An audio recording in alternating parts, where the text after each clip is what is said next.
At ako'y nandoon. Walang audio? Teka.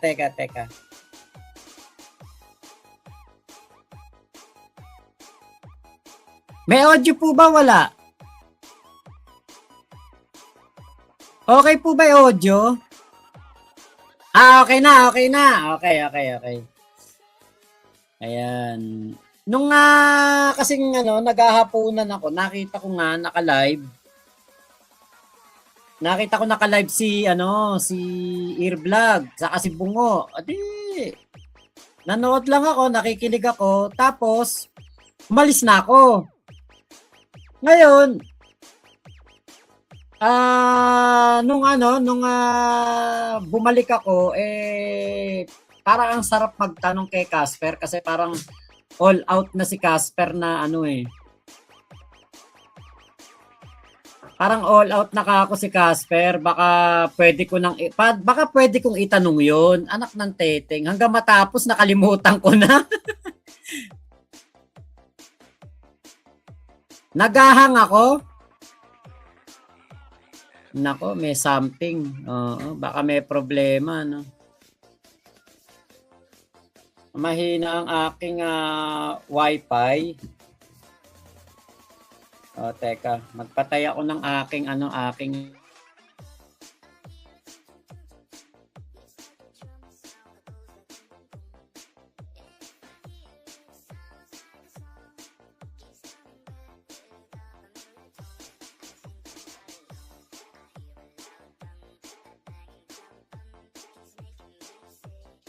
Ayun, Hustle with Pride. Ayan, hello po. O Black Ranger, ikaw naman humiram. Humiram po ng Kanina maayos wifi mo. Oo nga eh. Parang sa cellphone maayos eh. Napapansin na tanong lang doon yung may pakulay eh. Hindi naman. Ako naman din ako. Ako naman nagbabasa ako ng mga comment din na walang pakulay. Okay, medyo blurry la. Ate Virgie, Ate Yumi, sila Ate Iloy, ayan, nandun, yung mga nandun Rowaps, ayan, shoutout po sa inyo ako naman humiram kay Casper, parang wala naman ang kailangang i-interview kay Casper kasi parang naman na siya, parang nasagot naman na niya yung karamihan ng mga gusto nating malaman. Okay, Ate Cynthia. Oo, kapag at least 'di ba ngayon pansamantala meron siyang trabaho. 'Yun naman ang importante, Ate Cynthia. Big Mama, di naman po kaso sobrang dami ng comment kapag di mabasa lahat. Tama. Kasi alam nyo, iba-iba naman din po talaga ang diskarte ng mga vlogger. Katulad ko ako, kahit na dami ng comment, di ba? Pinipilit ko mabasa talaga lahat. Syempre, pag mga ganun na po karaming comment at manonood, mahirap na po talaga. Ang tagal ko pong nasa nasa pedestal ng live stream noon. Isang taon. Kahit dito nung sa mga topic na naranasan ko, talagang umaabot tayo ng dati, libo-libo nanonood.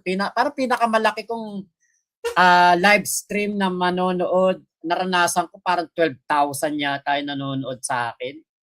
Yung kay Jobelin Galieno na issue, 12,000 nanonood sa akin. Kay Kulaong, wala, lang, mga parang 5,000, 7,000 lang yung naranasan ko kay Kulaong pag nung dating kalakasan ng live ko kay Kulaong, nung nakay Kulaong pa ako, yan, mga 5,000, 7,000. Pero ngayon mahina na talaga ang algorithm natin dahil nga nagmi-mix ako ngayon, politika at Kulaong. Hindi ko pa maiwanan si Kulaong. Meron lumalabas ng mga topic tapos 'di ba nagpopolitika din ako. Kaya yung niche wala, hindi natin mahuli pa ang algo. Pero okay lang. Masasanay din si lolo niya na dalawa yung ating tinatopic. Yung pong ganun kabilis na comment, mahirap na po talagang basahin. Pero hindi nakaligtas sa mata ko yung mga comment doon na bakit daw puro ako nagsasalita? Putang ina, kahit reviewin nyo yung mga bobong putang inang nagko-comment na yung kanina, na ako daw yung salita ng salita, parang ako daw yung ini-interview. At channel daw yung ni Earvlog, bakit ako daw yung salita ng salita? Putang ina, reviewin nyo nga yung live ni Earvlog kung ako lang yung nagsasalita. Nabuisit ako dun eh. Pero syempre, channel ni ano yun eh, ni Earvlog, saka manonood niya yon. Baka ayaw nila sa akin. Kung putang ina nyo, ayaw nyo sa akin, mas ayaw ko sa inyo, mga putang ina nyo. Natawa ako dun eh. Bakit daw hindi nagsasalita si Earvlog, puro daw ako nagsasalita? Gago. Putang inang yun. Sarap banatan eh. Kaya lang, syempre hindi natin channel yun. Hindi natin ano yun eh. Syempre paggalang kay Earvlog. Pero putya, wala akong pake sa inyo. Kung ayaw nyo sa akin, mas ayaw ko sa inyo. Ogag pala kayo eh. O, di ba? Kuya Henry, nabasa mo yun, di ba? O, yan. Si Ate Agnes, nakita niya rin. Oh. Yun nga. Di ba? Putya na, nandun ka sa taas. Kasi ito, magtatanong lang talaga ako kay Casper. Meron lang akong isang tanong. Isa lang talaga. Nakalimutan ko pa. Tangin. Na-realize ko. Hindi ko pa natanong yung ano Yung gusto ko itanong Anak ng teteng. Hindi ko tuloy natanong yung gusto kong itanong. Oy, Fritz Wilan, shout out, Ate Cynthia. Oo nga, sabi nga, mukha daw ko manika. Uncle Jim, oy, Uncle Jim, shout out sa'yo. Anak ng teteng yung sa isang gusto kong itanong. Nakalimutan ko pa kasi parang aakyat lang ako doon tapos mag-aano lang ako, magbate, ganyan, shoutout, tapos magtatanong lang ako, tapos magpapaalam na ako kasi nga magla-live ako. Re-reactionan ko yung video ni MG. Hanggang makababa na ako. Kasi na ano ko eh. Nagsabi si Earvlog, brownout sa kanila, pag malaglag siya, ako muna ang sasalo, tapos si Bungo naman ay lobat yung cellphone. Kaya ako muna daw ang Socorro, ganyan, parang tulong muna. Naano ko nga, ay nag-i-stack up talaga ako, no? Nakita ko nga, eto, nag-i-stack up ako. Siguro mag-cellphone muna ako. Try ko mag-cellphone.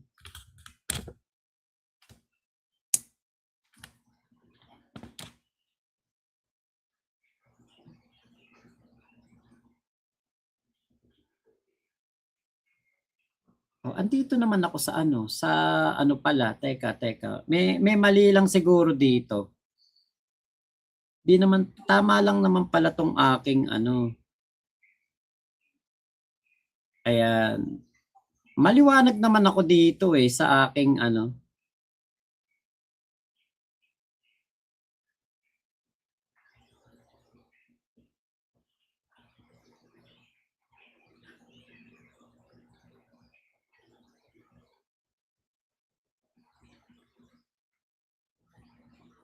DJ Nonoy, oo nga DJ Nonoy, shoutout sa'yo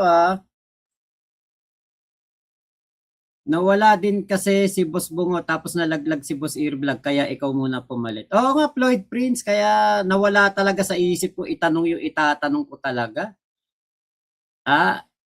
Ewan ko kung pwede ko ba itanong yun pero ako kasi yun yung gusto ko itanong.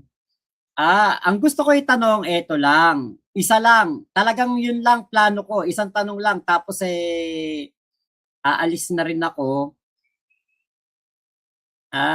Itatanong ko lang naman kung sa tingin ba niya, may kinalaman etong si Kulaong sa nangyari kay Konsehal Igme. Yun lang yung gusto kong itanong sa kanya. Kaya lang, parang parang basta parang nakalimutan ko na. Kuya Elmer Balilo, shoutout sa'yo ha. Pa-shoutout daw kay Jess.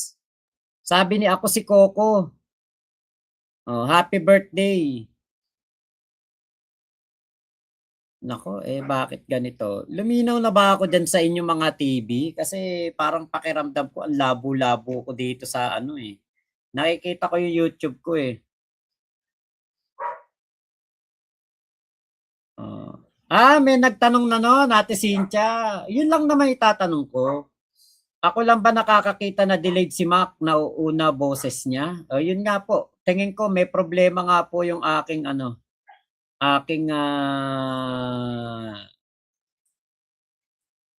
teka. Lilipat ako ng studio para ano.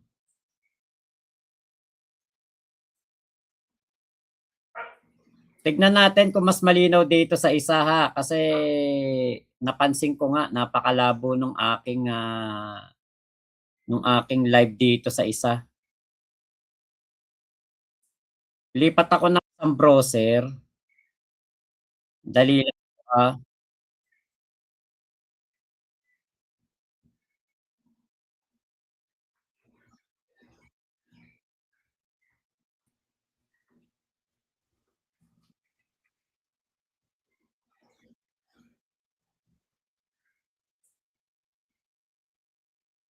Ayan. Baka mas okay dito sa isa eh. Delay daw. Ayun nauuna ang audio. Yun nga po. Ayan, lumipat ako. Ewan ko kung mas malinaw. Ako, nag-i-stack up naman ako. Malinaw nga, kaya lang nag-i-stack up.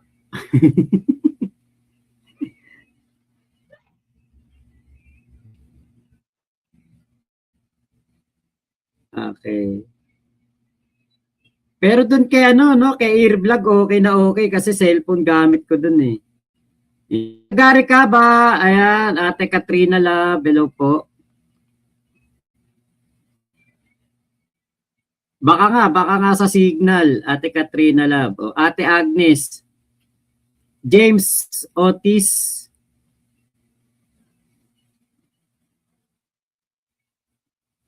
Teka. Tignan natin ha. Babalik ulit ako. Baka kailangan lang i-refresh. Refresh lang tayo ng konti. Ayan, Didi. Hello po. Mama Chups. Okay. Play safe si Casper. Yun nga, wala tayong magagawa kasi hindi naman natin kasi siya mapipilit na kung ano yung gusto niya lang talagang isagot, yun lang talaga. Wala tayo sa posisyon para mamilit.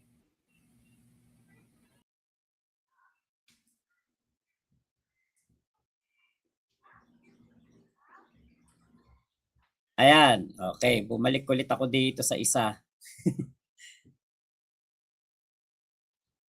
Wala talaga tayo sa posisyon para mamilit doon kay Casper. Kaya kung yun man ang maging dahilan niya, wala po tayong hindi po natin talaga siya mapipilit. Oy, April Galang, hello po. Mama Chups, mahirap pigain yung taong may alam, lalo na kung alam niya malalagay pamilya niya sa alanganin. Diba? Tama yan, totoo yan. Saka isa pa, meron silang mga pagsasamahan na kaso ni Culaong. Diba? Kaya talaga medyo hindi talaga hindi talaga natin mas mapipilit si Casper na magsalita. Alam nyo, mabuti na rin yun. Alam nyo, kung ganun man si Casper, intindihin na lang natin. Kasi 2 araw pa lang naman siya may bagong trabaho.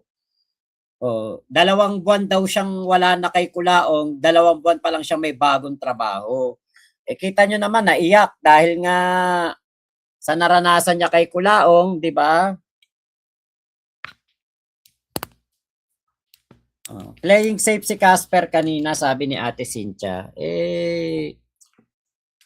Bigay na natin kay Casper yun. Wala din namang mawawala sa atin kung ganun si Casper eh. May mga dahilan yun, kaya po ganoon. Kuya Roland Santos, nag-aalangan pa yan si Casper kasi di pa niya alam kung may mahihita siya, kung babaliktad yan. Pero yaan yun na muna, bibigay din yan.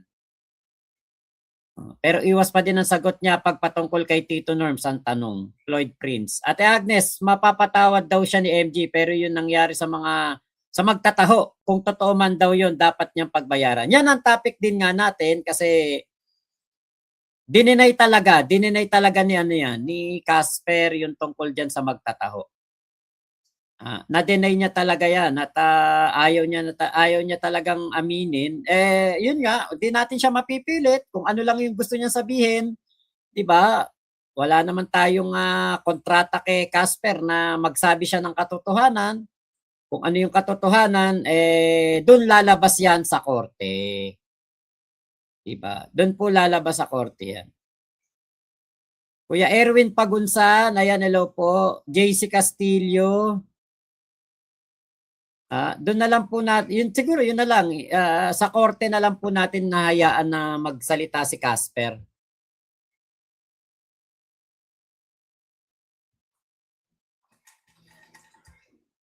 Kasi sa ano na yon, sa sitwasyon na yon, sa interview, interview lang po talaga yon, pang SOCMED lang. Sa SOCMED lang po talaga yon at hindi po tayo pwede talagang mamilit kung ano ang kanyang gustong sabihin, yun lang ang ating makukuha doon. Pero alam nyo, nung naiyak si Casper, nung nabanggit niya yung walang panggatas yung anak niya daw, tapos kinukuha niya yung sahod niya kay Kulaong. Naiyak si Casper. Alam nyo, yung maiyak na ganun yung tao, hindi kasi iiyak yun ng ganun kung hindi siya nasaktan kay Kulaong. Ibig sabihin po noon, Kuya Elmer Balilo, nasaktan talaga si Casper dun sa nangyari. Kung loyal lang pag-usapan ni Casper, hanga ako, pero dapat managot siya doon. Yari siya ni MG, hindi siya tatantanan. Kung ano yung mga nagawang mali naman ni Casper, kailangan niya talagang harapin yan. Kailangan niyang harapin yan, pagbayaran niya, kung makulong siya ng 30 years, kung ilang taon yan, pagbayaran niya. Pero ang importante, meron siyang, merong parte ng puso niya yung repent. Di ba? Di ba? Si MG nga nakapag-repent eh. Matindi yung yung mga ginawa ni MG noon. Di ba? Nag-repent siya. Marami pong tao ang nagre-repent, lalo na kapag kinalabit na ng tao. Kinalabit ka na. Pag kinalabit ka na ng Panginoon Diyos, tama na, kalabitin na kita, medyo nagiging palalo ka na, medyo nagiging masama ka na. Pag kinalabit ka niyan, repent ka na. Yun ang maganda kay Casper. Kahit na too late to be, it's better to be late than never. Di ba? At least yung repentance, meron tayo nakikita kay Casper. Hindi katulad talaga kay Kulaong, walang repent dun, di uso repent dun. Ate Cynthia, damay talaga. Kaya lang, that's life, di ba?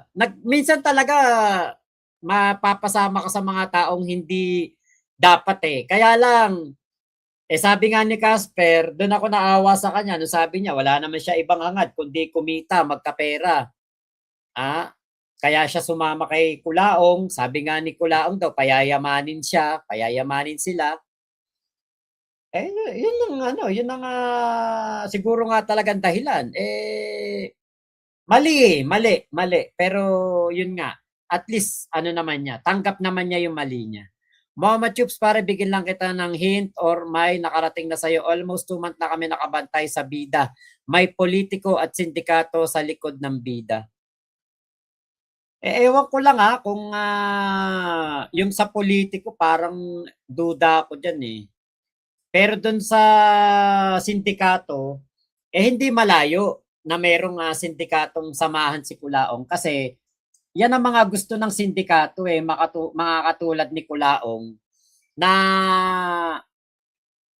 madaling mapaniwala, madaling mapasakay, magiging Paul guy, parang ganun. Kung ano man mangyari kay Kulaong dyan, problema na niya yan. Ayaw niya magbagong buhay eh. Kuya Roland Santos, nandun si Bungo kanina. Nandun si Bungo kanina, kaya lang, nalobat. Hindi binasa ni Airvlog yung tanong ko kung may kinalaman si Tito Nam sa nangyari kay Boss Igme. Yun nga yung itatanong ko kaya lang nakalimutan ko na.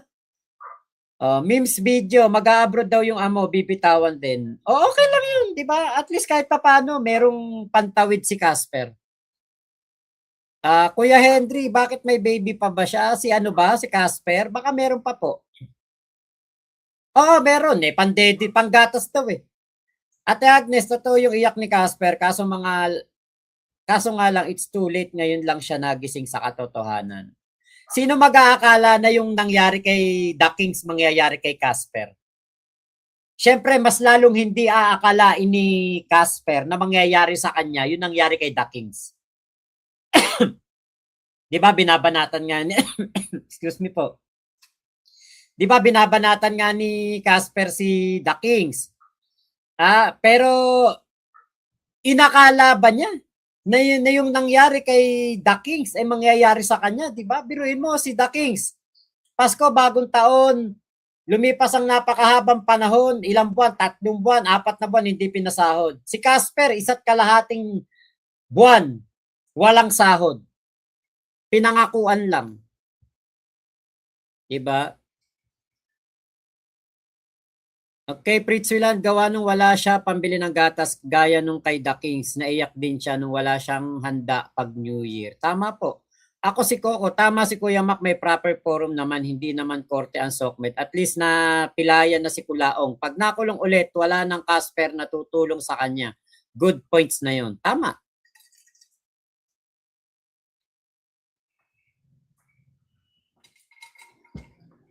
Ate Agnes, tama ka Mac, mag-repent na siya ng tuluyan at pag naoblo siya, paglabas niya, dire-diretso na niya ang pag-repent niya para umayos ang buhay niya. Ayun nga. Memes video, manggagatas lang yung amo niya. Wala naman pong kita sa Facebook eh. Wala pong kita doon. Kaya hindi po. Saka malaki yung printing company nung amo ngayon ni Casper, yung ka-Easy Jersey. Maraming branch nung nakita ko yung FB page. Si Casper may natira pa sa puso. Oo, DJ Nonoy. Kuya Arnel Chomico, hello po. Okay, Kuya Elmer, Ate Cynthia, nabudol din siya ni Kulaong. Tama. Okay, ay sayang naman. Salamat, Mac. Roland Santos. Ay, di mo naabutan si Bungo. Eman Exotic TV, siguro si Kulaong boss, miyembro ng kulto. Baka siya yung kulto. Ate Agnes, kaya nga sana maaga pa nagbagong buhay na siya, nandi pa siya nalugmok na gaya ni Norms. Si Kulaong nga po kasi maraming pangako. Big Mama, magbibigay sana ako ng gatas ng ina. Okay. Bukas daw, ipopost daw ni Earvlog yung Gcash ni Casper. Ice Bane, Mac, ano daw trabaho ni Casper dun sa bagong boss niya? Parang alalay, ganun. Parang alalay, kasama.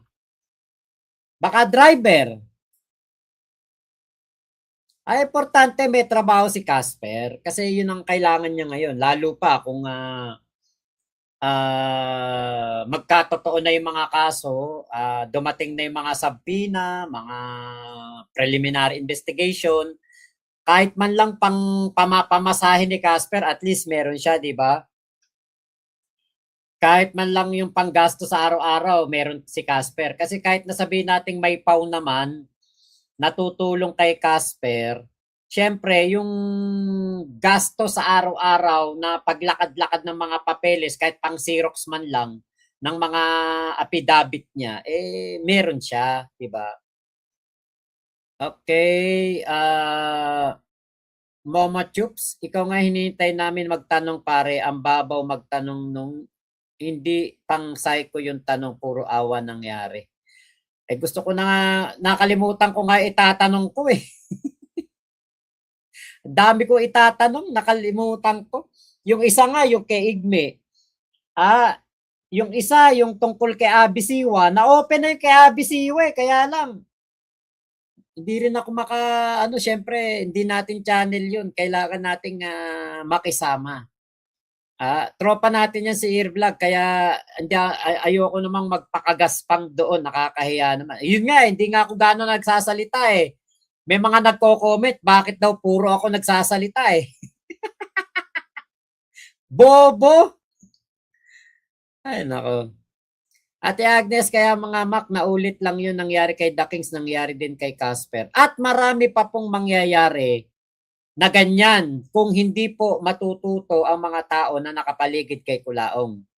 Eman Exotic, boss, may tanong ako, sino mas maitim sa dalawa? Kulaong o yung anino niya mismo? Si Kulaong po.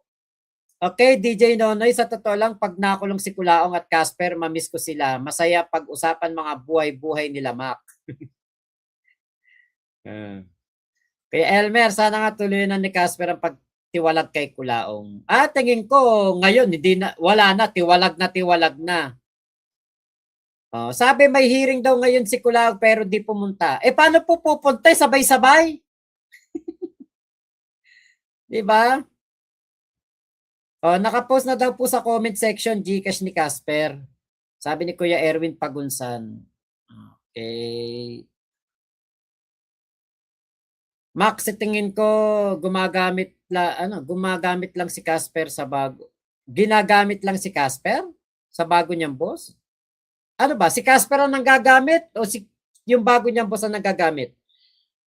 Parang wala naman. Wala akong nakikitang ganun. Kasi alam niyo po, kung gagamitin yan nung si Ka-Easy Jersey, dapat sa YouTube. Bakit? YouTube.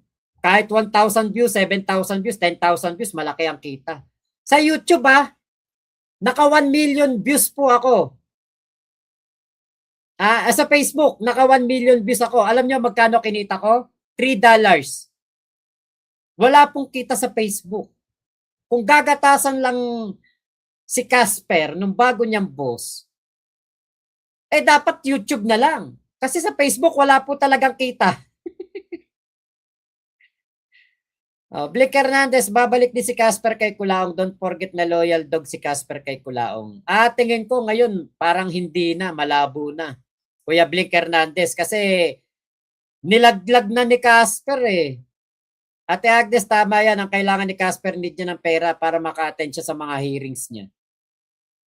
Palike-like daw po ng ating live, Big Mama. Mama Tubes, mas maganda pa magtanong yung boss ni Casper ngayon. Siya nag-o-open ng tanong na maganda. Okay, Kuya Elmer, Sisay, alam mo na ang kasunod sa hindi pagsipot ni Kulaong sa hearing. Ay, oo. Andiyan ba si Ate Ira? Hello, Ate Ira. Okay, warrant of arrest na yan. Yung kasunod niyan talaga. Sabi naman ni Kulaong sagot daw niya yan eh. Sabi ni Kulaong, gusto daw niya yan. Okay. Ito si Kuya Nasukir. Akit sana ako kanina, Mac, may tatanong din kay Casper. Okay po. Sayang. Sayang, di ka umakyat. Matanda ka na kasi.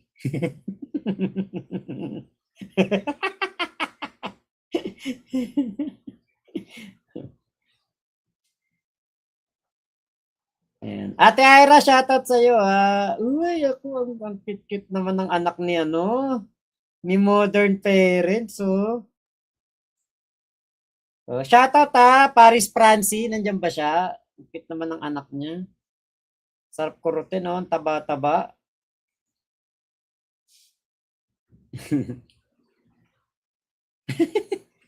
Si Big Mama parang nangihiram lang na manika eh. Okay, Man Exotic, di man lang natanong kay Casper kung talagang mabaho ba si Kulaong sa personal. Amoy sigarilyo daw po, amoy sigarilyo. DJ Nonoy, Max sa tingin ko ginagamit lang si Casper sa bago niyang bus. Hindi naman po siguro yun. Ate Agnes, kaya nga bobo. Galit pa na pinagsasabihan si Makmak sa comment section. Pinapatigil na si Makmak magsalita. Di nga nagsasalita si Makmak. Castle with Pride, may kita naman Sir Mac, 0.01 per 1K views. Tama, napakaliit po ng kita sa YouTube. Sa Facebook. Okay, Cynthia, yung mga nagre-reels, may kita ba yun? Wala po. Ako, nagre-reels ako eh. 500,000 views. Alam niyo kung magkano? $1. Ano ko? Mona Kim Lopez, mag-witness na lang si Casper against Norman. Yun ang pwedeng gawin ni Casper. Kaya lang sabi ni Casper wala din daw siyang maisasagot. Sagot naman daw ni Kulaong yung pangpiyansa ni Casper, sabi ni Blink. Wala, hindi nga po tutulungan eh. Sahod nga kinukuha, panggatas ng anak niya, hindi binigay eh. Yung matindi kay Kulaong. Biruin mo, sahod, panggatas, hindi binigay. Agnes Abogado yung kaibigan nila, pero yung iba na time out namin. Okay, Big Mama.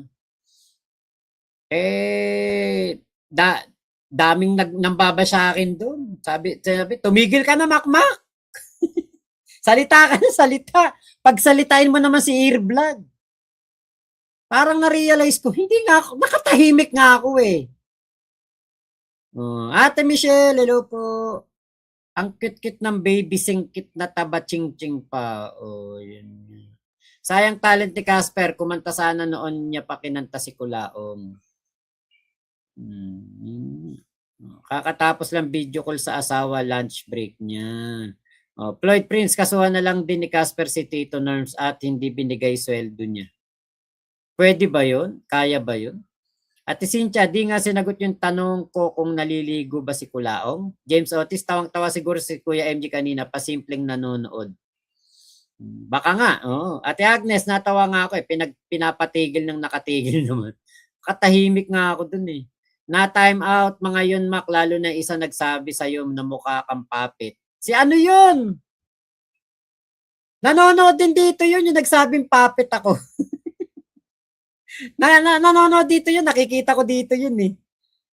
Blink Hernandez, pati abogado ni Kulaong hindi umattend sa hearing. Wala sigurong pambayad. Saka baka may sakit, yung matanda, yung uugod-ugod.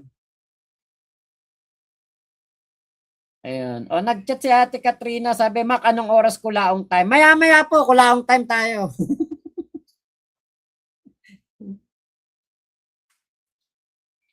Okay. Eto, puntahan natin tong mamaya natin puntahan yung kay Earvlog kasi ito talaga yung ating re-reactionan.